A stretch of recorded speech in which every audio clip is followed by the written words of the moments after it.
बोलिए सच्चिदानंद भगवान की। हरि ओम। श्री गुरुभ्यो नमः। श्री दक्षिणामूर्ति सुदेशिकेन्द्रं द्वैपायनं सूत्रकृतं मुनीन्द्रम् श्री शंकरं भाष्यकृतं यतीन्द्रं मद्देशिकं चापि नमामि नित्यं। मद्देशिकं चापि नमामि नित्यम्। असंख्य कल्याण गुणगण निलय आनंद कंद चिन्ह मूर्ति सच्चिदानंद परमात्मा की अहेतु की कृपा से पुनः एक बार फिर से ऋषि गुरु आचार्यों की पावन परंपरा में मनुष्य जीवन का श्रेष्ठतम लाभ जिसको शास्त्र श्रवण कहा गया, उस पावन निमित्त से आप हम सब को उपस्थित होने का सौभाग्य प्राप्त हुआ है। इस महत् सौभाग्य के प्रति ईश्वर अनुग्रह ही एकमात्र कारण है, ऐसा स्मरण करते हुए श्रीमद् भगवद गीता के पावन प्रसंग हैं। हमारे आद्य जगत गुरु भगवान शंकराचार्य ने श्रीमद् भगवद गीता को शास्त्र कहा है। और शास्त्र भी अनेक प्रकार के हैं। कोई धर्म शास्त्र है, कोई कर्म शास्त्र है, कोई मोक्ष शास्त्र है, कोई लोक शास्त्र है, कोई परलोक शास्त्र है, कोई खगोल भूगोल बताने वाले हैं, और तो और भूत शास्त्र भी है, अर्थात पंचभूत को लेकर के विचार करने वाले, जल तेज वायु अग्नि और आकाश को लेकर के पार्थिव पदार्थों का रक्षण अथवा संरक्षण या संवर्धन करने वाले भी भौतिक और लौकिक विद्या से युक्त शास्त्रों की महती और बड़ी पवित्र श्रृंखला है। परंतु यह श्रीमद् भगवद गीता लौकिक और भौतिक को छोड़ करके अथवा इनसे थोड़ा आगे बढ़ करके यह संपूर्ण वेद के अर्थ का सार संग्रह भूत तस्य अस्य गीता शास्त्रस्य संक्षेप में प्रयोजन ये समझ लेना चाहिए कि परम निःश्रेयसम। यह शास्त्र केवल और केवल मोक्ष प्राप्ति के लिए ही प्रवृत्त हुआ है। हाँ, यह बात अवश्य है कि मोक्ष प्राप्ति के मध्य में आने वाले जो अन्यान्य हैं, उन सब की भी प्राप्ति होती जाती है। जैसे आपको 10 किलोमीटर की यात्रा करनी है और आप वहाँ पहुँचे बिना रुकेंगे नहीं, वहाँ आपको पहुँचना उद्देश्य है, परंतु रास्ते में आने वाले 1, 2, 3, 4, 5 किलोमीटरों की दूरी को आप देखते, सुनते, समझते हुए, प्राप्त करते हुए, ग्रहण अथवा त्याग करते हुए, छोड़ते हुए आगे बढ़ जाते हैं, अपने लक्ष्य तक पहुँच जाते हैं। तो जो परम पुरुषार्थ रूपी, परम निःश्रेयस रूपी मोक्ष प्राप्ति के लिए प्रयत्नवान हैं, उन लोगों के मध्य में यह धर्म का मार्ग, कर्म का मार्ग, उपासना का मार्ग भी आने वाला है। परंतु श्रीमद् भगवद गीता मुख्य रूप से कृष्ण परमात्मा योगेश्वर ने अर्जुन को निमित्त बना करके मोक्षकामियों के लिए यह आदेश दिया है, अर्थात यह शास्त्र है। केवल मोक्ष की प्राप्ति नहीं कराता, वो जो मोक्ष है वो संपूर्ण संसार अर्थात सहेतुक संसार को समूल उच्छेद करके, अर्थात अविद्या और तज्जनित सकल कार्यों के नाश पूर्वक जो प्राप्त होने वाला मोक्ष है, जिसको परम निःश्रेयस ऐसा कहा करके शास्त्रों में कथन किया गया है, उसके सम्यक प्रकार से अर्थ प्रकटीकरण के लिए मैं यह भाष्य का विवरण कर रहा हूँ, ऐसा हमारे आद्य जगत गुरु भगवान शंकराचार्य कहते हैं। और जिन जिन को भी अवसर और मौके प्राप्त हुए, उन्होंने इस श्रीमद् भगवद गीता की यथा योग्य तरीके से इसी प्रकार से प्रशंसा अथवा कीर्ति ख्याति, इनकी महिमा का गान किया है। और तो और श्री कृष्ण परमात्मा ने स्वयं बहुत स्थानों पर अपने द्वारा गीत, यह श्रीमद् भगवद गीता जो अर्जुन के निमित्त बना करके था, उसके स्वयं गान करके भी इसकी महिमा का ख्यापन किया है। भगवान श्री कृष्ण ने स्वयं अपने श्रीमुख से कहा है कि कोई यह मनुष्य संसार रूपी इस सागर समुद्र को जो दुखालयम है यहाँ पर से पार होना चाहता है, और श्रीमद् भगवद गीता को यदि ग्रहण नहीं करता है तो फिर वह कभी भी इस संसार सागर को पार नहीं कर सकता, क्योंकि वह संपूर्ण शास्त्रों का सारभूत है। मोक्ष मिच्छन्ति मूढ़ात्मा याति बालक हास्यताम। मोक्ष की आकांक्षा तो है, परंतु संपूर्ण शास्त्रों का रहस्य भूत और सारभूत इस भगवान के उपदेश को ग्रहण नहीं करता, अथवा सुनता नहीं, या इसका अभ्यास नहीं करता, अथवा सुन करके भी उतनी महत्व नहीं देता, तो फिर तो वो जैसे छोटे छोटे बालकों के हंसी मजाक की बातें होती हैं, तद्वत उसका पढ़ना, उसका किंचित कंठस्थ करना, उसके लिए कोई विशेष प्रशंसा की बात नहीं होती है। अर्थात केवल मोक्ष के उद्देश्य को लेकर के संसार सागर से मुक्त हो जाऊं, इस प्रकार की आकांक्षा से ही इस शास्त्र को ग्रहण करना चाहिए, क्योंकि इसका परम प्रयोजन यही है। हाँ, बीच में आप ऐसा भी श्रवण करेंगे कि दो मार्ग हैं, दक्षिणायन है, उत्तरायण है। वो तो मोक्ष प्राप्ति के लिए बता दिया गया कि हाँ दो मार्ग हैं, जाना चाहेंगे आप उस मार्ग से और इस मार्ग से, अथवा आप ये करना चाहेंगे कि इन दो मार्गों को छोड़ करके श्रेष्ठतम आविष्कृतः कोपि नवीन मार्ग, फिर से न लौटने वाले मार्ग से जाना चाहेंगे। यह स्वयं के विवेक पर भी निर्भर करता है, परंतु भगवान ने इस शास्त्र का प्रकटीकरण परम निश्रेयस रूप मोक्ष के लिए ही किया है। इसलिए स्वयं प्रशंसा में योगेश्वर कृष्ण परमात्मा ने कहा है, संसार सागरम घोरम तरतुमिच्छति यो नरः। कोई नरश्रेष्ठ, कोई मनुष्य, कोई मोक्ष का आकांक्षी जो संसार को उत्तीर्ण करने की इच्छा वाला है, वह गीता नावम समासाद्य पारम याति सुखेन सह। वह पुरुष अत्यंत सरलता पूर्वक इस संसार सागर जो घोर है यहाँ पर से पार करना चाहता है, तो इसी श्रीमद् भगवद गीता रूपी सुंदर नौका में आरूढ़ हो जाए तो ये नौका संसार सागर से पार लगाने वाली है, अत्यंत सरलता पूर्वक पार लगाने वाली है। आयास और प्रयास से आपको थकित और श्रांत नहीं करने वाली है, ऐसा भगवान श्री कृष्ण ने कहा।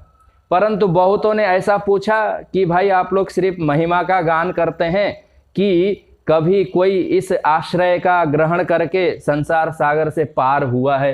ये भी तो कोई पार हुए लोगों का लाओ, प्रमाण सुन ले, तभी तो हमें भी विश्वास हो। बहुत सारे उदाहरण हैं, देखने वालों के लिए दिख जाते हैं, परंतु जो देखना ना चाहे तो फिर उसके लिए तो क्या ही कथन किया जा सकता है। यही सबसे बड़े उदाहरण तो यहाँ पर अर्जुन है, जिन्होंने पहले अभी जहाँ पर प्रसंग हम लोगों का चल रहा है वहाँ पर अत्यंत शोक और मोह से ग्रस्त है। आगे जा कर के 2-3 बार कहेंगे कि मेरा मोह चला गया, विगतो अयम मोह, ऐसा कह करके 2-3 बार बोलेंगे। नष्टो मोह, ऐसा कह करके अंतिम में भी बोलेंगे। बीच के अध्यायों में भी ये बात आई हुई है, जो जहाँ जहाँ पर प्रसंग आएगा वहाँ पर हम लोग पुनः स्मरण करेंगे। पर श्रीमद् भगवद गीता की महिमा के संबंध में भगवान आदि पुरुष नारायण ने स्वयं ये कहा था कि पीत्वा गीतामृतम लोके लब्ध्वा मोक्षम सुखी भवेत्। आत्यंतिक सुख की प्राप्ति होती है, निश्रेयस की प्राप्ति होती है, मोक्ष की प्राप्ति होती है, वास्तविक अमृतत्व की प्राप्ति होती है। ऐसा कथन करने पर बहुतों ने ये संदेह किया कि कोई पहले चला भी गया है। तब भगवान आदि पुरुष नारायण ने वहाँ जनक राजा विदेह का उदाहरण देकर के ये कहा था, गीता माश्रित्य बहवो भुभुजो जनकादयः निर्धूत कलमशा लोके गतास्ते परमं पदम। जो अत्यंत वैराग्यवान थे, जिनका नाम ही विदेह था, जिन्होंने संपूर्ण कर्म समाप्त कर लिया था, ज्ञानिक निष्ठा जिनमें थी, ऐसे विदेहराज जनक ने भी, जनक जैसे बहुत सारे राजाओं ने, ऐसा यहाँ भगवान ने कहा, बहवो जनकादय भूभुजो, अर्थात श्रेष्ठतम राजाओं ने भी गीताम आश्रित्य, इसी श्रीमद् भगवद गीता के आश्रय में रह करके निर्धूत कलमशाह, संपूर्ण कर्म और उपासना के फल को छोड़ करके फिर से इस संसार में लौट करके नहीं आने वाले मार्ग से जा करके परम पद अर्थात मोक्ष को प्राप्त कर लिया था। ऐसा कह करके भगवान श्री कृष्ण ने कथन किया है।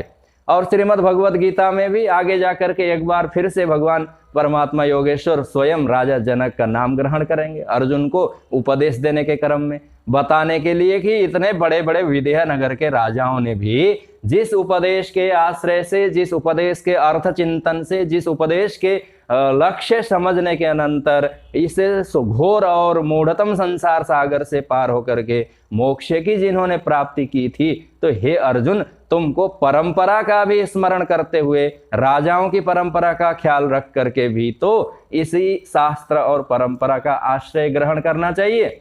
निर्धूत कलमशा लोके गतास्ते जनकादय परमम पदम, श्रेष्ठ राजा इत्यादि भी जब परम पद को प्राप्त कर लिए थे, तो जो राजा नहीं है, जो प्रजा हैं, जो कनिष्ठ हैं, उनको तो इस आश्रय का अत्यंत श्रद्धा के साथ, भक्ति और विश्वास के साथ, दृढ़ता के साथ, अनन्य उपाय होकर के इसी शास्त्र के आश्रय में रहना चाहिए। यह महिमा कथन के साथ ही हम लोगों का जो पावन प्रसंग है अर्जुन और भगवान के संवाद के रूप में है। ये महिमा भी भगवान श्री कृष्ण ने स्वयं उदाहरण देने के लिए कथन किया है। राजा जनक का नाम आया हुआ है और श्रीमद् भगवद गीता में भी कर्मणे वही संसिद्धिम आस्थिता जनकादय इत्यादि कह करके भगवान ने नाम ग्रहण किया है। इधर पावन प्रसंग है, हस्तिनापुर की राजधानी है, संजय है, और उन्होंने धृतराष्ट्र को महाभारत के सकल समाचारों को सुनाने का प्रयास, परंतु भीतर से भक्त हैं। बाहर से वो मंत्री हैं, भीतर से भक्त हैं। बाहर से दुर्योधन अथवा धृतराष्ट्र के अधीन में है, परंतु भीतर से भगवान के भाव से आपूरित होने के कारण, शास्त्र इत्यादियों की बातों को जानने वाले होने के कारण, नीतिज्ञ होने के कारण सदैव मन बुद्धि उनका परमात्मा में ही लगा रहता है, अर्थात वो श्रेष्ठ प्रकार के ज्ञानी हैं। इसी कारण से ही महर्षि भगवान वेदव्यास ने उनको दिव्य दृष्टि प्रदान किया था। इसलिए बीच बीच में संजय भगवान का स्मरण करते हुए दुर्योधन के सकल समाचारों को ले जाकर के धृतराष्ट्र राजा को सुनाने के क्रम में अर्जुन और योगेश्वर परमात्मा श्री कृष्ण के अवस्थाओं का भी उन्होंने वर्णन किया है। श्रीमद् भगवद गीता अध्याय संख्या 1 अर्जुन विषाद नामक योग है। श्लोक संख्या 36, 37, 36, 37 से आगे की चर्चाओं को होना है। 2 श्लोकों के उच्चारण के साथ हम लोग आगे के प्रसंगों को यथायोग्य स्मरण करने का प्रयास करते हैं। अर्जुन उवाच निहत्य धार्तराष्ट्रान्नः का प्रीतिः स्याज्जनार्दन पापमेवाश्रयेदस्मान् हत्वेतानाततायिनः तस्मान्नार्हा वयं हन्तुं धार्तराष्ट्रान् स्वबान्धवान् स्वजनं हि कथं हत्वा सुखिनः स्याम माधव। श्रीमद् भगवद गीता अर्जुन विषाद योग। अर्जुन उवाच, अर्जुन ने कहा। क्या कहा? तो अर्जुन के कहने से पहले भगवान ने अर्जुन को कुछ कहा था। भगवान को जब अर्जुन ने ये निवेदन किया था, अभी तो बोल रहे हैं, पहले उन्होंने निवेदन किया था कि हे अच्युत, हे केशव, हे परमात्मा, हे मेरे सारथी, जिनको हमने श्रद्धा और विश्वास पूर्वक आपको सारथी के रूप में ग्रहण किया है, मैं चाहता हूं कि आप मेरे रथ को दोनों सेनाओं के मध्य में ले जाकर के उपस्थित कर दें और आप तब तक वहां रुके रहें जब तक मैं दोनों पक्षों की सेना को किन किन से मुझे युद्ध करना है उनको अच्छी और भली प्रकार से न देख लूं। ऐसा अर्जुन ने भगवान कृष्ण परमात्मा से प्रार्थना किया था।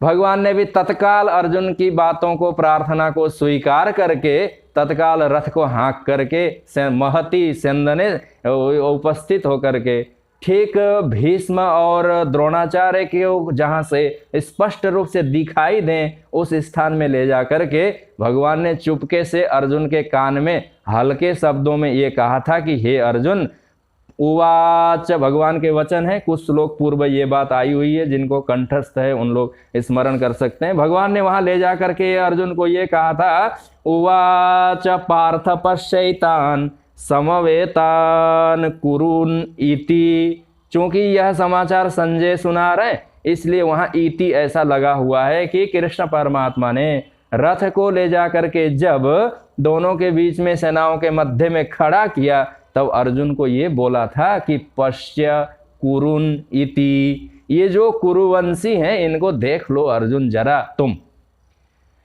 परंतु अर्जुन ने विचार किया कि कुरुन पश्य, कुरुओं को देखो। वहां तो गए थे कि किन से मुझे युद्ध करना है, कौन मेरे शत्रु हैं, कौन इस दुर्बुद्धि धृतराष्ट्र के संतान संततियों के सहयोगी और इष्टकर्ता हैं, उनको मैं देख लूं, ऐसी इच्छा से अर्जुन जाना चाहते थे।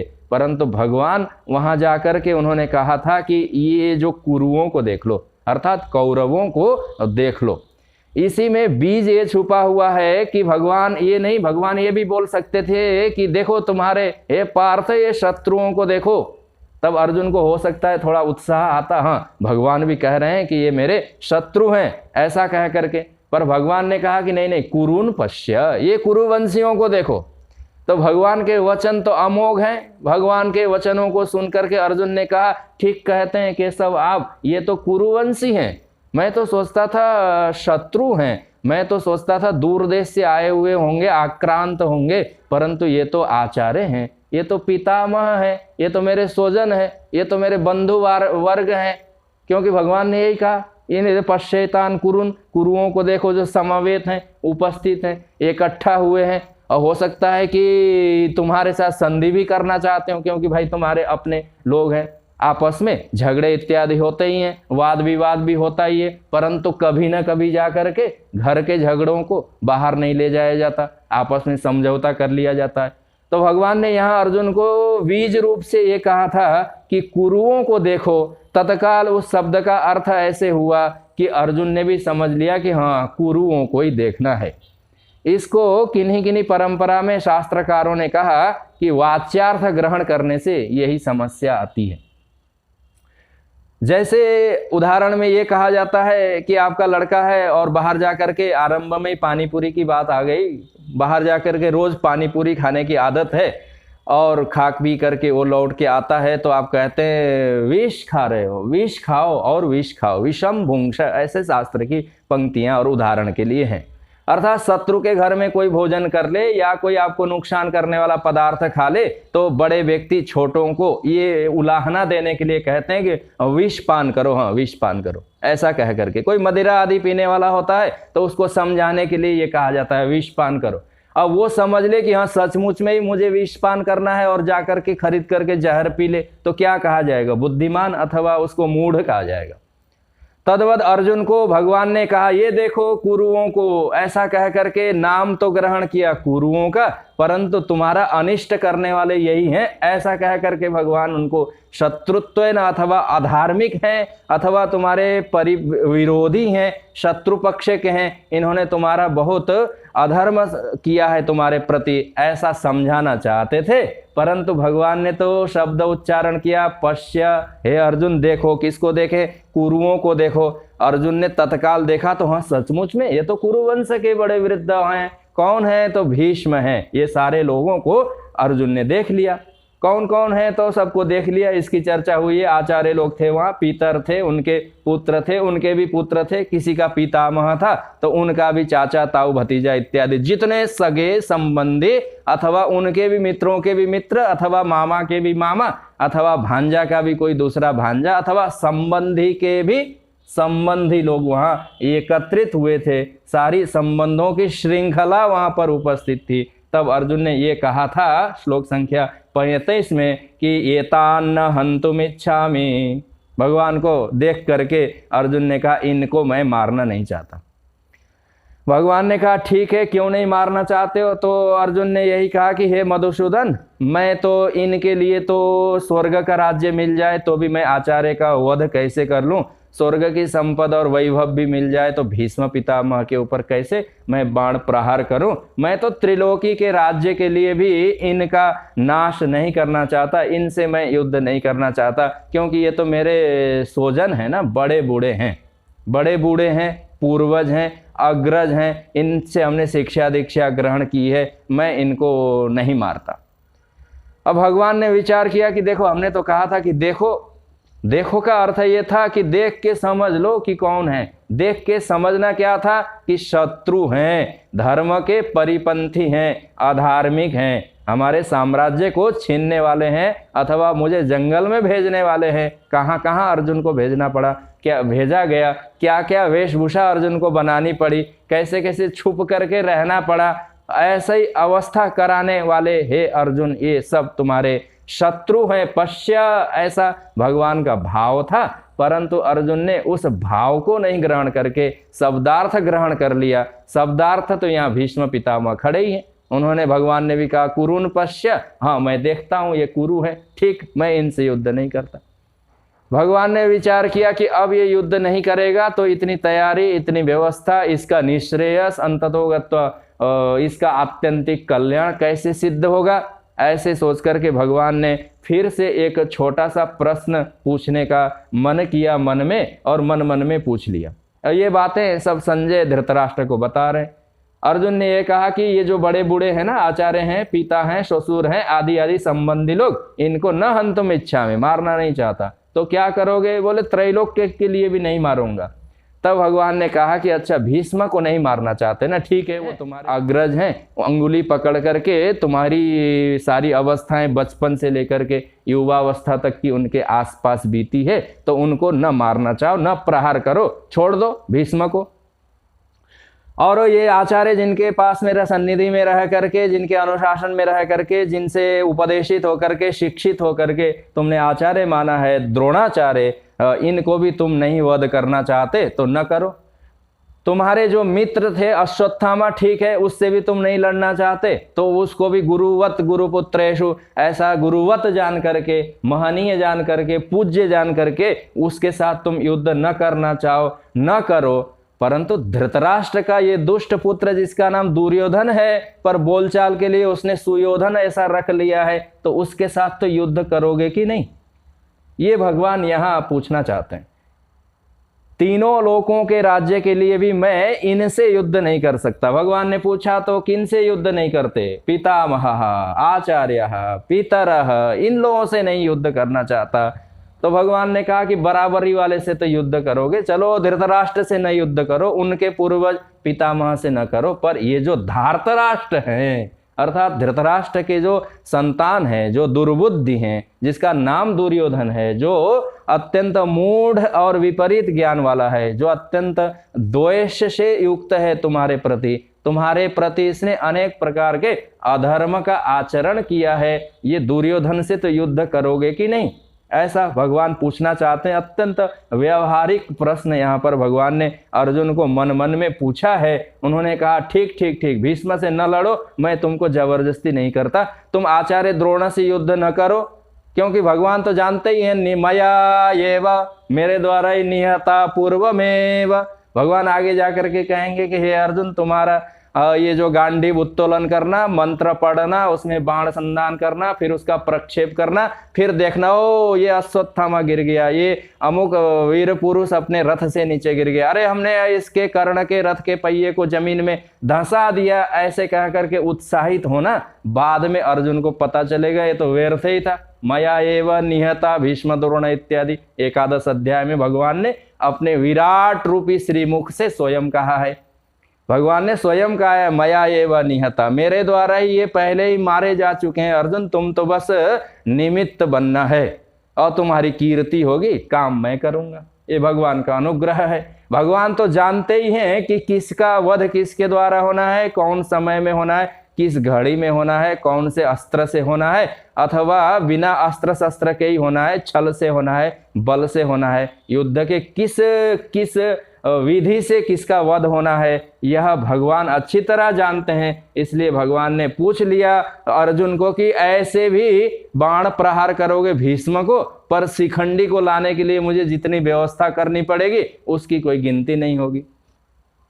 इसलिए भगवान ने कहा कि चलो भीष्म से न युद्ध करो अर्जुन, तो न युद्ध करो, आचार्य से न लड़ो, परंतु ये दुष्ट दुर्योधन से तो लड़ो, अथवा कर्ण से तो युद्ध करो, जिन्होंने तुम्हारा खूब अपमान किया है, जिसने तुम्हारी बराबरी की है, जिसने जीवन भर तुम्हारे साथ प्रतिस्पर्धा करने का प्रयास किया है, तुमको पराजित करने के लिए यत्नवान रहा है, जिसने तुम्हारी स्त्री का अपमान किया है, उसके लिए अपशब्द उच्चार किए हैं, जिन्होंने तुम्हारे जननी के लिए अनेक प्रकार के कटुक्ति किए हैं, उस कर्ण से, उस दुर्योधन से, और जो षड्यंत्र का मुख्य कर्ता है, जो दूरदेश से आया है, आक्रांत है, मतिभ्रांत करते हैं सबको, ऐसे मामा शकुनी से तो तुम युद्ध करोगे?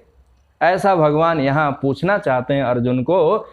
तो अर्जुन थोड़े विचार में पड़ गए। अर्जुन को जब भगवान ने कहा कि ठीक है, तुम अपने मामा से जो शल्य हैं, तुम्हारा पक्ष छोड़ करके पांडवों के पक्ष से दुर्योधन ने छल बल पूर्वक उनको अपने पक्ष में ले गया था, उनसे अपने मामा से युद्ध नहीं कर सकते तो दुर्योधन के मामा से तो युद्ध करोगे, जो गांधार से आया है, आक्रांत है, सबको षड्यंत्र से वशीभूत किया हुआ है, अत्यंत कपटी और दुर्बुद्धि है, ऐसे शकुनी मामा से तो युद्ध करोगे? भगवान ने अर्जुन को ये पूछना चाहा। तब अत्यंत मोहजनित बुद्धि होने के कारण अर्जुन कहते हैं कि नहीं नहीं नहीं, मैं इनसे भी युद्ध नहीं करता। श्लोक संख्या 36 में ये कहा गया है, निहत्या धार्तराष्ट्रान्न का प्रीति ही स्यात् जनार्दन पापमेवाश्रयेदस्मान् हत्वेताना तताइनः।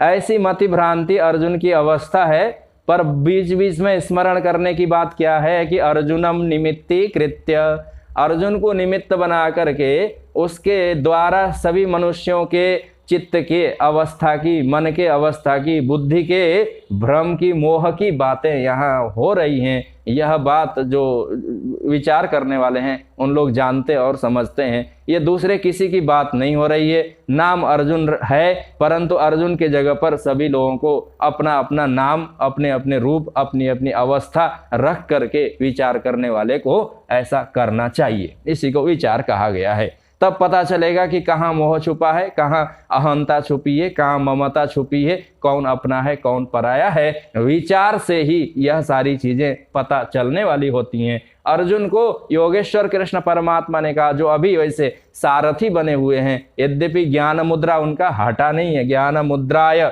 ज्ञान मुद्रा धारण करके तोत्र वेत्रयी का पाणय, उस घोड़े को हाँकने की वो जो सुंदर सी एक रस्सी लगी हुई छड़ी रहती है, उसको लेकर के वहाँ भगवान भी खड़े हैं, प्रतीक्षारत हैं। अर्जुन ने रुकने के लिए भी कहा था कि जब तक मैं न देख लूं।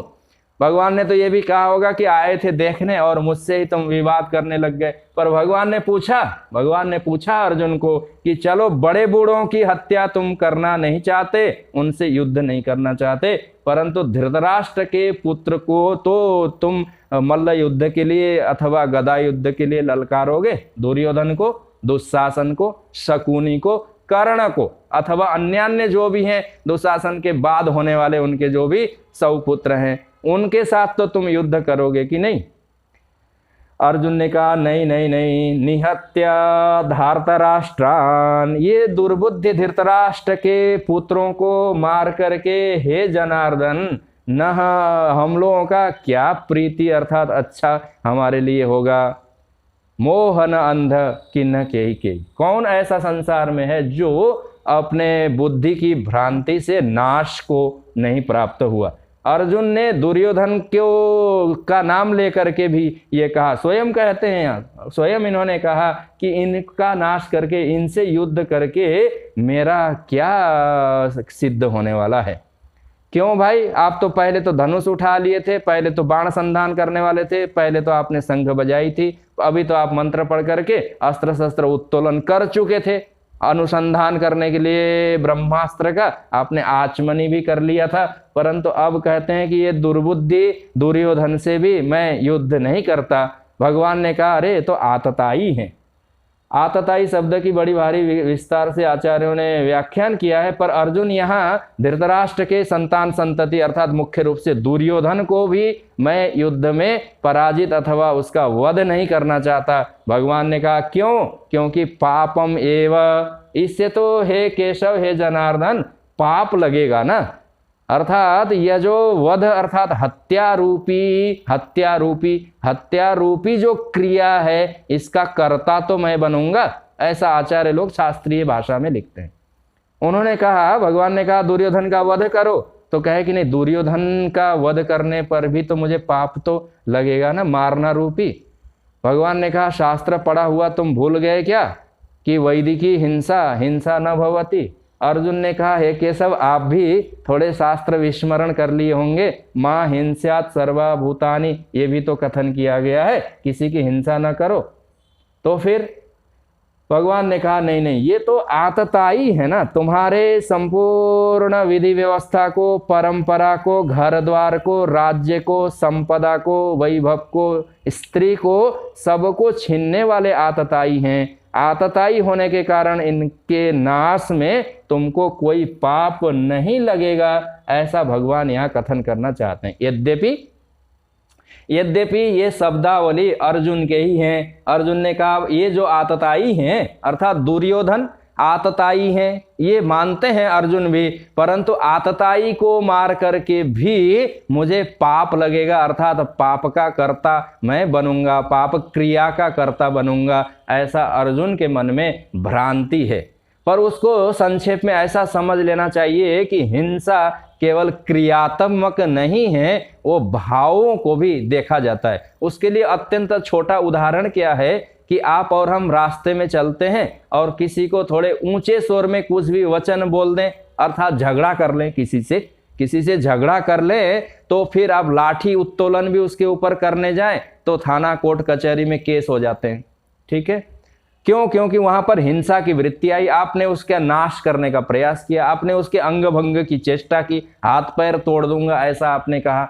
अभी तोड़े नहीं, परंतु मन में आपने वचन के साथ उच्चार किए, तो फिर आपके विरुद्ध में लिखा गया FIR और क्या क्या न जाने, फिर आपके ऊपर ये हिंसा का आरोप लगा। परंतु एक व्यक्ति है जो रात दिन अपने अस्त्र शस्त्र में वो साधन सब भर करके, बंदूक लेकर के सीमा पर खड़े होकर के बहुत सारे लोगों की हत्या करता है और उसको नाश कर देता है, सैनिकों का वध कर देता है, तो उसको बड़े भारी मेडल मिल जाते हैं कि भाई हाँ, इसने अपने व्यक्तियों को इस प्रकार से वीरता का प्रदर्शन करते हुए। तो बिल्कुल सामान्य व्यवहार में भी वैदिकी हिंसा छोड़ दें, वो बहुत विस्तार है, उसमें चर्चा की अपेक्षा है, उसमें अनेक प्रकार के वाद और शास्त्र हैं, निर्णय की जरूरत होती है। व्यवहार में भी हिंसा केवल हस्तपाद आदि उत्तोलन करके प्रहार करना नहीं होता, कहीं कहीं हिंसा किसी के हत्या कर देने पर भी वो पुरस्कार के योग्य हो जाती है, और कहीं कहीं केवल वचन उच्चार करने मात्र से भी, सब्जी काटने वाली जो साग भाजी काटने वाली चाकू भी कोई सामान्य व्यक्ति किसी को दिखा दे भर, तो फिर उसको बड़ी भारी भयंकर हिंसा कही जाएगी, क्योंकि वो उसके विरुद्ध में केस किया जाएगा। परंतु कहीं कहीं इसी अपने ही मतलब व्यवस्था में वर्तमान काल के सिस्टम के अनुसार यदि कोई सैनिक 10, 20, 50 की हत्या कर देता है तो उसको हिंसा नहीं माना जाता, उस क्रिया का कर्ता सैनिक नहीं बनता, क्योंकि वो अपना कर्तव्य होने के कारण उसने अपना काम किया, उसको पुरस्कार की प्राप्ति होती है। कहे कि एक व्यक्ति ने 50 की हत्या की और उसको दंड नहीं मिला, पुरस्कार मिला, और हमने किसी को सिर्फ लाठी दिखाई तो हमको तो हिंसा का आरोप लग गया। हाँ, ये व्यवस्था इसी प्रकार से चलती है। क्यों? क्योंकि आपके मन में उसका नाश करने का भाव था और सैनिक के मन में भिन्न प्रकार की भावनाएं थी। तो हिंसा भी इस प्रकार से अलग अलग फल प्रदान करने वाले होते हैं। तो अर्जुन यहाँ कुल क्या कहना चाहते हैं कि मैं जानता हूं कि ये दुर्योधन आतताई है, हमारे संपूर्ण को नाश करने वाला है, द्वेषी है, परंतु इसको मैं वध करूंगा तो मुझे पाप लगेगा ना, हत्या रूपी क्रिया का कर्ता बनूंगा, अर्थात मुझे पाप लगेगा। सीधी सीधी बात अर्जुन ऐसा कथन करना चाहते हैं। पर भगवान ने कहा कि नहीं नहीं, ये जो आतताई है ना, इनको नाश करने में धर्मशास्त्रों ने ऐसा कहा है कि पाप नहीं लगता। यद्यपि ये विषय थोड़े विचार पूर्वक समझने की होती है, परंतु यहाँ बात आई है आतताई न। अर्जुन ने स्वयं कहा कि मैं जानता हूँ ये दुर्योधन, ये कर्ण, ये जो उनके अनुगामी बने हुए भीष्म इत्यादि और ये मामा शकुनी, ये सब आतताई हैं, परंतु इनका भी तो मैं नाश करूं तो मुझे पाप तो लगेगा ना। ऐसा अर्जुन कथन करना चाहते हैं। ये बात तब उठती है जब वो मनुष्य अपने कर्तव्य कर्मों को, अपने अवस्था को, अपने कुल गोत्र जाति को, अपने धर्म को भूल जाता है। तब इस प्रकार की विपरीत बुद्धि और ज्ञान होते हैं। शास्त्रकारों ने कहा ये आतताई कौन है, तो इसके लक्षण शास्त्रों में आए हैं, नीति स्मृति ग्रंथों में। वहां पर यह कहा गया अग्निदो गरदश्चैव शस्त्रपाणिर्धनापहः क्षेत्रदारापहर्ता च षडेते ह्यततायिनः। आतताई ये शब्द है और वो 6 प्रकार के दुष्कर्म करने वाले को आतताई कहा जाता है। कौन कौन है एक और ये दुष्कर्म, तो कहे कि अग्निदह, किसी ने आपके घर द्वार को आग संयोग करके, आग के हवाले कर करके उसको जला दिया, तो उसको आतताई कहते हैं। और आतताई का वध करना किसी भी प्रकार से पाप कर्म नहीं है। यद्यपि आपको और हमको तो यही कर्म सिखाया गया है कि कानून को हाथ में न लें। ये एक छोटा सा विषय है, कानून को हाथ में न लें, ये बात अच्छी बात है। परंतु कोई आकर के आपके और हमारे घर द्वार को, मंदिर को, देवालय को अग्नि संयोग करके जला दिया गया, उसको तोड़ा फोड़ा गया अथवा उसको भूमिसात कर दिया गया, तो वो करने वाले कर्ता को आतताई जान करके अपने शक्ति सामर्थ्य पौरुष का प्रदर्शन करके तत्काल नाश कर देना चाहिए। यही शास्त्र मर्यादा है। हाँ, लोक मर्यादा क्या है, सरकारी मर्यादा क्या है, ये भिन्न बात है। परंतु अभी शास्त्रीय विधि से चर्चा में यही बात है कि जिन आक्रांताओं ने आपके और हमारे प्राचीन परंपरा को, मंदिर देवालय को, बड़ी बड़ी लाइब्रेरियों को, जहां हमारे प्राचीन खजाने रखे हुए थे, उनमें आग लगा दिया गया, वो जलते रहे कई महीने तक। परंतु उस दुष्टों का संहार करने वाला तत्काल संभवतः कोई शास्त्रज्ञ नहीं था होगा, कोई उपदेश देने वाला नहीं था होगा, कोई वीर पुरुष तत्काल उपस्थित नहीं था होगा या उस देश में नहीं था होगा। तो वो आतताई बच करके चले गए। चले क्या गए, यहीं आपके और हमारे ऊपर राज करते रहे। परंतु जिसने अग्नि संयोग करके आपके हमारे घर द्वार को जला दिया है वो आतताई है। और जो आपको पहले के समय के अनुसार विष पान करा करके नाश करना चाहता है, उसको भी आतताई कहते हैं। अथवा आप जा रहे हैं, आप कर्म कर रहे हैं, आप शांति से धर्म का अनुष्ठान करते हुए अपनी जीविका का पालन कर रहे हैं और हाथ में अस्त्र शस्त्र लेकर के बिना कारण के ही आपसे संपत्ति लूटना चाहता है अथवा आपको मारना चाहता है, तो शस्त्रपाणि हाथ में बड़ा सा अस्त्र शस्त्र लेकर के आपके प्राणों का नाश करने के लिए कोई उपस्थित है सामने में, तो उसको कहते हैं आतताई। अर्थात घर जला देने वाला, विष पान करके मारने की चेष्टा करने वाला अथवा कोई अस्त्र शस्त्र प्रहार करके मारने वाला सम्मुखीन जो खड़ा है और आपकी संपूर्ण धन संपदा को छीनने का प्रयास करने वाला जो व्यक्ति होता है अथवा हो सकता है, उसका नाम है आतताई। 6 लक्षण उसके कथन किए गए हैं। अग्नि लगाने वाला, विष देने वाला, हाथ में अस्त्र शस्त्र लेकर के आपका नुकसान, प्राण हानि करने वाला और आपकी धन संपदा को छीनने वाला, आपके घर को, द्वार को अथवा अन्य भी किसी प्रकार के आपकी संपत्ति, वैभव, खेत अथवा आपके बगीचे अथवा जो कोई भी लौकिक भौतिक आपकी संपत्ति है, उसको छीनने का प्रयास करने वाले लोगों को आतताई कहा गया। और मुख्य रूप से यहाँ पर स्मरण क्या करना है, क्षेत्र दारापहर्ता च, आपकी भूमि, आपका धर्म स्थान, आपका अपना राष्ट्र और आपका अपना देश, जिसको हमने धरती कहा, जिसको हमने भूमि कहा, जिसको हमने धरा कहा, जहां हम बैठ करके संकल्प पढ़ करके जिस क्षेत्र में धर्म का अनुष्ठान करते हैं, लोक परलोक की सिद्धि करते हैं, अनेन कर्मणा असौ स्वर्गम लोकम इत्यादि कह करके वैदिक मंत्रों के उच्चार करते हैं, घोष करते हैं, जहां हमारे परमात्मा ने अनेक प्रकार के अवतारों को मत्स्य कर्म कूर्म वराह कच्छप इत्यादि से लेकर के रामकृष्ण परशुराम व्यास इत्यादियों के रूप में जन्म ग्रहण किया। उस क्षेत्र को कोई हरण करने का प्रयास करता है, छीन करके टुकड़ा करके ले जाने का प्रयास करता है अथवा ले जाता है, तो वो आतताई है। ये थोड़ी लौकिक भी बात है, प्रासंगिक भी है और ये विशेष करके विचार करने की भी बात है। सभी लोग जानते हैं किन्होंने आपकी और हमारी संपत्ति पर आग लगाई, किन्होंने आपका और हमारा धर्म क्षेत्र छीन लिया। ये जो अधार्मिक हैं, जो धर्मद्वेषी हैं, हरे हरे झंडे के नीचे रहने का जिनका स्वभाव है, उन लोग आतताई हैं वर्तमान काल में। चलिए इतना ही इस विषय में समझ लें। पर यहाँ जो मुख्य बात चल रही है कि अर्जुन ने स्वयं कहा, हे परमात्मा, हे कृष्ण केशव, मैं जानता हूं ये आतताई है। भगवान ने कहा आतताई है तो नाश कर दो ना।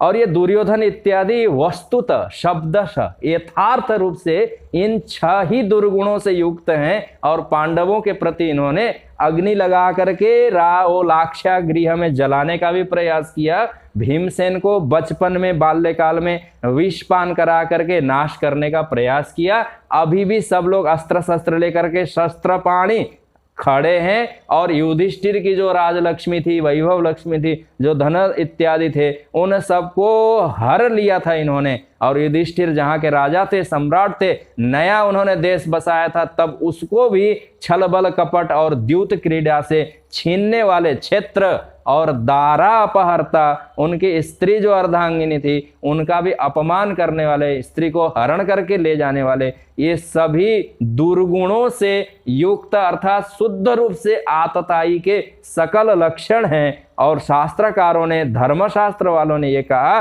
कि हन्याद एवा विचारतः, ये आतताई को तो तत्काल पकड़ करके नाश कर देना चाहिए। नातताई वधे दोषः, आतताई के वध अर्थात नाश करने में किसी प्रकार का दोष नहीं है। जैसे सैनिक शत्रु पक्ष की सेनाओं का मस्तक छेदन कर देता है तो उसको पाप नहीं लगता।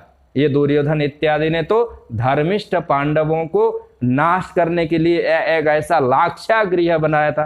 प्रसिद्ध कथा है, आप लोगों ने बहुत बार उसको सुना है। जब इन्होंने किसी भी प्रकार से पराजित नहीं कर पाए, जब धृतराष्ट्र को भी बड़े बूढ़ों की बात मान करके युधिष्ठिर को राजकुमार बनाना पड़ा था, उन्होंने बेमन से मन नहीं होते हुए भी उनको युवराज बनाया था। दुर्योधन और शकुनी ने षड्यंत्र किया था कि अरे ये युवराज बन गए, अब तो यही राजा बनेंगे, तो फिर तो मेरा क्रम और मेरी बारी कभी नहीं आएगी, इनको नाश करना चाहिए, इनका वध कर देना चाहिए। ऐसा सोच करके दुर्योधन, शकुनी इत्यादि ने षड्यंत्र करके दूर देश में, उस हस्तिनापुर से दूर एक नगर में, वारणावत संभवतः ऐसे कुछ नाम के स्थान पर, दुर्योधन के कपट और शकुनी के परामर्श से एक सुंदर सा लाक्षागृह बनाया था। लाक्षागृह का यही अभिप्राय सामान्य रूप से ऐसा घर था जिसमें सभी पदार्थ तत्काल आग पकड़ ले, ऐसे थे, तत्काल अग्नि संयोग हो जाए। उसमें तेल था, उसमें घी था, उसमें चर्बी थे, आदि आदि प्रकार से वर्णन आए हुए हैं। अथवा कर्पूर लगा दिया हुआ था, अथवा अनेक प्रकार से जिनमें तत्काल अग्नि संयोग हो सकता था। बहुत महीनों की, एक ऋतु भर की तैयारी की गई थी, सुंदर सा बना करके फिर धृतराष्ट्र के माध्यम से युवराज युधिष्ठिर को ये संदेश भेजा गया था कि आप थोड़े प्रजाओं के हालचाल पूछने के लिए इस नगर से निकल करके उस नगर में चले जाएं जहां पर आपके और परिवार के, आपके भाइयों के लिए रहने का उत्तम स्थान बनाया गया है। ऐसा कहकर के भेजने के लिए षड्यंत्र किया था। किन्होंने? यही दुर्योधन ने, यही शकुनी ने, यही कर्ण ने, और उसमें धृतराष्ट्र की भी सम्मति थी। यद्यपि धृतराष्ट्र को पूरा ज्ञान नहीं था कि क्यों भेजा जा रहा है। सब लोगों ने योजना बनाई थी कि जब जाकर के ये वहां रुकेंगे, जब उत्सव का समय आएगा, एक व्यक्ति को इन्होंने अधीन में लेकर के वहीं के क्षत्रिय व्यक्ति को अर्थात स्थानीय व्यक्ति को अपने पक्ष में कर लिया था। धन संपदा दे करके अमुक तिथि को, अमुक तारीख को उसमें आग लगा करके इन 5 का अर्थात संपूर्ण पांडवों के वंश को नाश करने का लाक्षागृह में प्रयास किया था इन्होंने, अर्थात जला करके मारने की योजना थी। भगवत प्रेरणा से, ईश्वर की कृपा से, अनुग्रह से वो बच गए थे, ये अलग बात है। परंतु प्रयास तो इन्होंने अग्निदा अर्थात अग्नि संयोग करने का तो प्रयास किया ही था ना। तब तो वहां विदुर जी को बड़ी चिंता हो गई थी। वो मंत्री थे, बुद्धिमान थे, वो भी धर्म के अवतार हैं, अपने कृतकर्मों को फल भोगने के लिए आए हुए हैं। उनको समाचार पता चल गया था, अरे ये तो शकुनी के कपट से, दुर्योधन से के षड्यंत्र इत्यादि से, कर्ण के बुद्धि से सब मिलकर के इनका नाश करना चाहते हैं। समाचार पता चलने पर भी विदुर जी बुद्धिमान और धर्मिष्ठ होने के कारण, राजबंधन से बंधे हुए होने के कारण उन्होंने युधिष्ठिर को प्रत्यक्ष रूप में बताने की इच्छा होने पर भी नहीं बता पाए थे, समाचार नहीं दे पाए थे कि ये दुष्ट दुर्योधन आपके नाश के लिए मुझे वहां पर आप लोगों को भेजना चाहता है, इसका षड्यंत्र है, ऐसा कह करके महात्मा विदुर बताना चाहते थे कि आप, परंतु वो बता नहीं पाए।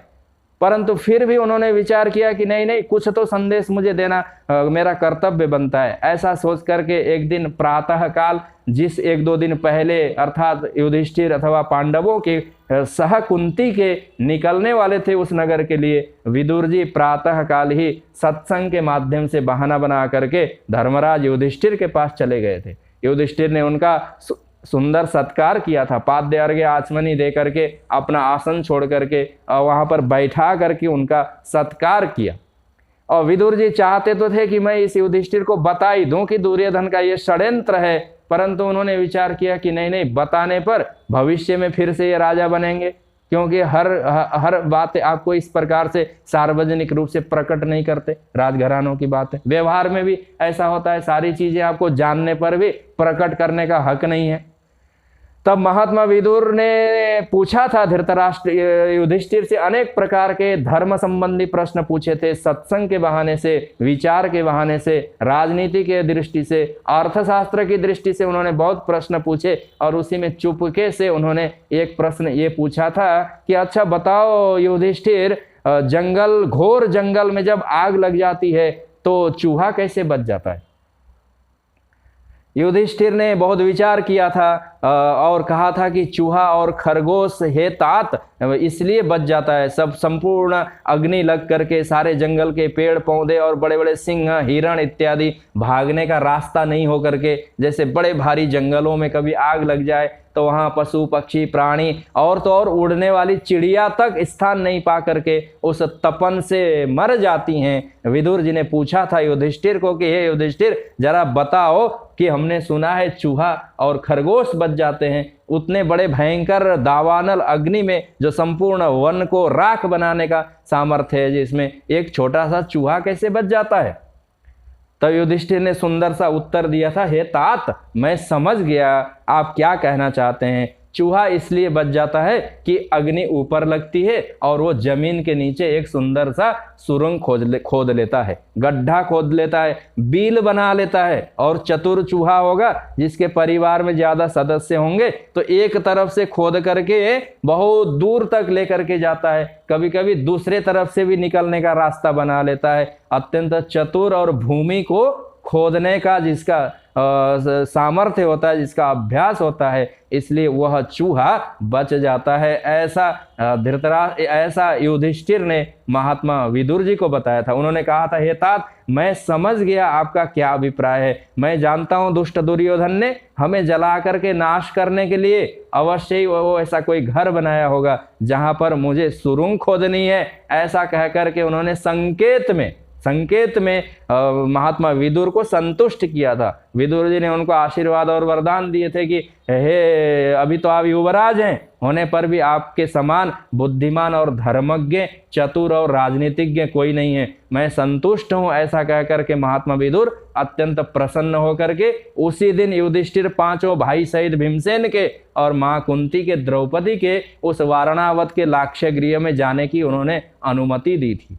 1-2 दिन बाद इन्होंने फिर से यहीं से बहुत सारे काम करने वालों को भेज दिया था, जाओ युधिष्ठिर का सहयोग करो, फिर सुरंग खोद लेना। और घटना यही हुई थी। परंतु दुर्योधन ने क्या किया था? दुर्योधन ने तो सारी तैयारी की थी कि इसमें लगा करके अग्नि संयोग करके संपूर्ण 5 पांडवों को मैं नाश करूंगा, फिर ये सारी संपत्ति मेरी हो जाएगी, वैभव मेरा होगा, कोई प्रतिकार और विरोध करने वाला नहीं रहेगा, कोई हिस्सेदार नहीं रहेगा, छत्र अपहरण करना चाहता था, उनकी स्त्री को अपमानित उन्होंने किया था, जल में डुबा करके विष पान करा करके भीमसेन को मारने वाला था। भगवान ने कहा, अर्जुन ने स्वयं कहा कि ये आतताई हैं, तो इन आतताइयों को मारने में किसी प्रकार का दोष नहीं है, आप तुमको इनका वध करना चाहिए, ऐसा भगवान का अभिप्राय है। परंतु अर्जुन ने कहा कि नहीं नहीं, हे माधव, मैं इन स्वजनों की हत्या करके, भले ही आतताई हैं, भले ही दुष्ट हैं, भले ही इन्होंने हमें मारने का प्रयास किया है, मैं कैसे मारूं?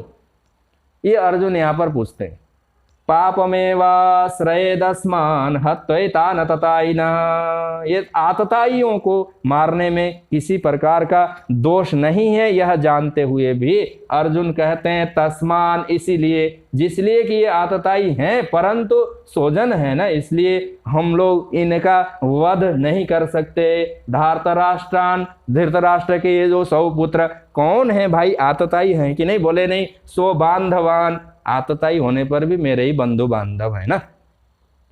ये अत्यंत मूढ़ पुरुष के व्यवहार की बात है। वो सकल प्राणियों के स्वभाव संस्कार को प्रकट करने के लिए भी है कि भले ही अपना संतान संतति है, अथवा लड़का है, पुत्र है, अथवा मित्र है, कोई पाप कर्म करता है तो फिर शनै व्यक्ति उसको सहन कर लेता है कि चलो कोई बात नहीं, अपना ही लड़का तो है, आदि आदि कह करके। ये कलिकाल में तो ये बात विशेष करके बहुत बड़ा हुआ है कि भाई अपनों की गलती को हम गलती नहीं मानते, अथवा उसकी उपेक्षा कर देते हैं, अथवा छोड़ देते हैं कि चलो ठीक है, क्या करना, हो गया, अपने हैं, तत्काल अपने हैं। वही कर्म यदि कोई अपरिचित दूसरा व्यक्ति या दूरस्थ असंबंधित व्यक्ति करता तो तत्काल आपको और हमको शिकायत करने की जरूरत रहती है, तत्काल उसको दंड देने की इच्छा होती है। कोई बाहर का व्यक्ति कोई अपघात करता है, विश्वासघात करता है, झूठ बोलता है, अथवा कोई बड़ा अपराध करता है, छल कपट करता है, तो तत्काल दंड देने के लिए आप और हम उद्यत होते हैं। परंतु वही गलती करे कोई अपना तो हम सोचते हैं कि चलो कोई बात नहीं, अपनों ने ही तो किया। यही दशा छोटी सी अर्जुन की है। भगवान ने कहा कि आतताई हैं फिर भी तुम नहीं इनको मारना चाहोगे। अर्जुन ने कहा कि नहीं, आतताई होने पर भी उसमें विशेषण अपनत्व तो लगा हुआ है ना, सो बांधवान, अर्थात उसमें ममता है। ममता के कारण मनुष्य सभी जगह पर हार जाता है। जहां जहां ममता के आस्पद हैं वहां वहां से मनुष्य तत्काल हाथ पैर समेट लेता है, वहां वो दंड देने के लिए उद्यत नहीं रहता, वहां वो विधि के विपरीत जाने के लिए भी तैयार नहीं रहता। अर्जुन ने भी कहा ना ना ना ना। भगवान भी थोड़ी देर के लिए तो चुप हो गए। भगवान ने कहा कि अब आतताई जो अत्यंत वध के योग्य हैं, जिन्होंने तुमको कई बार नाश करने का प्रयास किया, उनका भी तुम वध करना नहीं चाहते, तो फिर तो कैसे ये करेंगे? तब भगवान ने कहा कि आतताई हैं, पर अर्जुन ने तत्काल कहा स्वजनम ही कथम हत्वा सुखी न श्याम माधव। हे माधव, हे जनार्दन, मैं इसलिए इनका वध नहीं करना चाहता कि ये अपने भाई बंधु वर्ग हैं और इनको मार करके मैं कैसे सुखी होऊंगा। वो पाप, वो कर्म, वो क्रिया जो मुझे स्मरण रहेगी कि हमने दुर्योधन का नाश करके, भले ही दुष्ट था परंतु था तो अपना ही भाई, ऐसा सोच करके भविष्य में मुझे जो दुख इत्यादि होने वाले हैं, इसलिए मैं इनका नाश नहीं करना चाहता। भगवान ने तत्काल अर्जुन को पकड़ लिया। अर्जुन को कहा कि सुखी न श्याम, कैसे सुखी न श्याम? तुमने ये कहा कि इनको मार करके मैं कैसे सुखी होऊंगा, और अभी अभी तुमने थोड़ी देर पहले कहा था न कांक्षे विजयम कृष्ण न च राज्यम सुखानि च।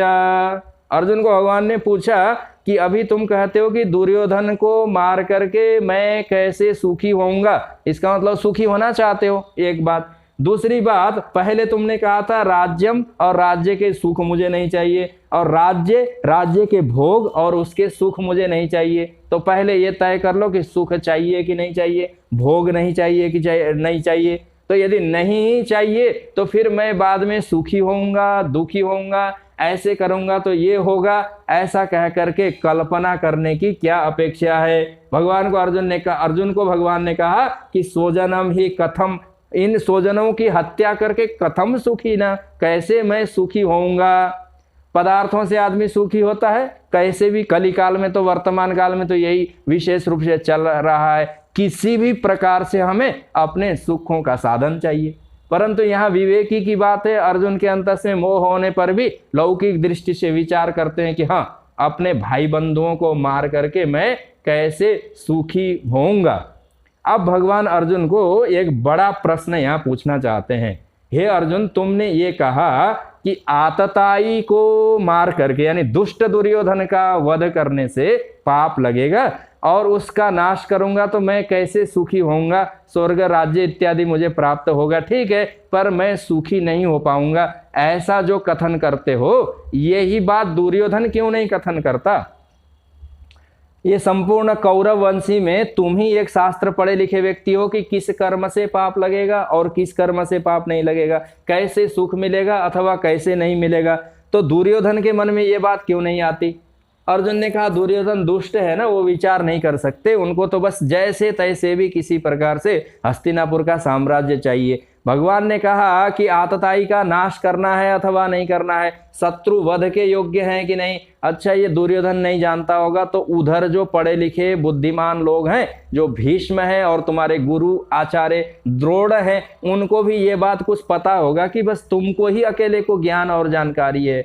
ये बात भगवान अर्जुन को पूछना चाहते हैं, जिसका उत्तर अर्जुन आगे देंगे कि ज्ञान तो उन लोगों को भी मेरे से बड़ा भारी है, लेकिन उन लोग लोभ के वशीभूत होने के कारण इन बातों को नहीं देख पाते। ऐसा कह करके लोभ की थोड़ी सी चर्चा करेंगे और लोभ से होने वाले अत्यंत पाप, फिर उन पापों का फल, कुलक्षय इत्यादि दोष शनै शनै यहाँ उपस्थित होने वाले हैं। पर भगवान ने मुख्य रूप से अर्जुन से ये पूछने का प्रयास किया कि हे पार्थ, ये जो तुम कहते हो कि मैं इन कर्मों को करके आतताई के समान अत्यंत दुष्टों का भी नाश करके पाप का भागी बनूंगा, परंतु तुम धर्मिष्ठ, तुम्हारे बड़े भ्राता युधिष्ठिर धर्मिष्ठ और तुम्हारी संपूर्ण भाई बंधु प्रजा इत्यादि धर्मिष्ठ, उनको जब दुर्योधन इत्यादि मारेंगे तो उनको पाप लगेगा कि नहीं लगेगा, ये पूछना चाहेंगे। तब अर्जुन कहेंगे कि पाप तो उनको भी लगेगा, परंतु उन लोग लोभ के कारण ये सब कर्म कर रहे हैं। ऐसा कह करके थोड़ी सी चर्चा लोभ की है।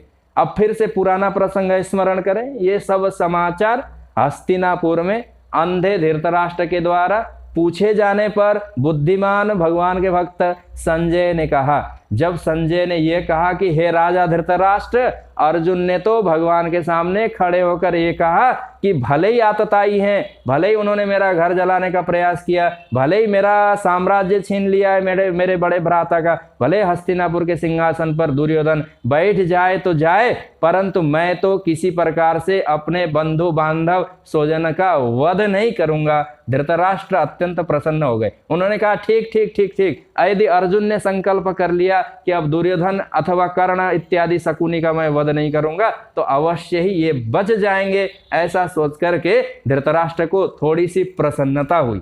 परंतु मूढ़ पुरुषों की प्रसन्नता एक दिन में 10 बार खुश होना और 11वीं बार दुखी होना होता है, क्योंकि ईश्वर का संकल्प भिन्न प्रकार का रहता है। इसलिए अर्जुन के द्वारा अस्वीकार करने पर भी योगेश्वर परमात्मा श्री कृष्ण अलग संकल्प करके बैठे हुए हैं। अर्जुन नहीं वध करेंगे तो भगवान धर्म संस्थापना के लिए मया एव नियता पूर्वमेव ऐसे कह करके भी कथन करने वाले हैं। परंतु यहाँ मुख्य रूप से अर्जुन फिर से अपनी बातों से थोड़ा सा मुकर करके उन लोगों की और अपनी थोड़ी तुलना करेंगे। यद्यपि दोनों ही मोहग्रस्त हैं, अभी अज्ञान की दृष्टि है, उनकी भी चर्चा यथायोग्य समय के साथ आगे के सत्रों में हम लोग फिर से करने का प्रयास करेंगे।